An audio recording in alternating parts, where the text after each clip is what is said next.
I am the true vine. This is where Jesus explains why so many sincere believers slowly burn out. I am the vine. You are the branches. John 15:5.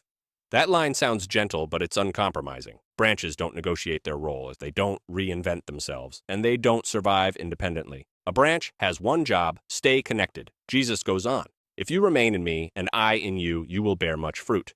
Notice what's missing? No talk of trying harder, no pressure to produce results, no spiritual hustle. Fruit is the outcome of connection, not effort. That's a revelation for many people, especially those who've walked with God for decades, because over time, faith can quietly turn into maintenance. We start managing appearances, disciplines, responsibilities, and eventually something dries out. Jesus names the reason plainly: apart from me, you can do nothing, not less, not a little, nothing that lasts. In Scripture, abiding isn't passive, it's relational. It means remaining, dwelling, staying close. It's the same word Jesus uses when he says, "As the Father has loved me, so have I loved you. Now remain in my love." John 15:9.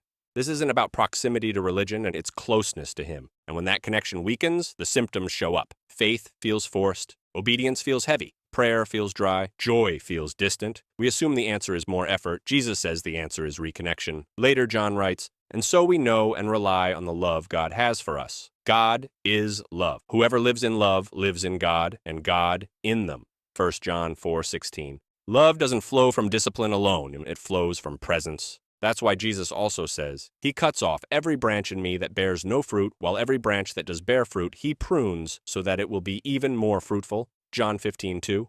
Not to punish, but to restore fruitfulness. Sometimes the exhaustion you feel isn't failure. It's an invitation to let go of what's draining life instead of producing it, because vines don't strain to grow grapes. They draw life from the source. So if your faith feels dry, exhausted, or performative, the issue may not be commitment. It may be connection. Jesus isn't asking you to produce something impressive. He's asking you to stay close, because when you remain, fruit comes naturally. And when you disconnect, nothing, no matter how sincere, lasts. Life doesn't flow from effort, it flows from remaining.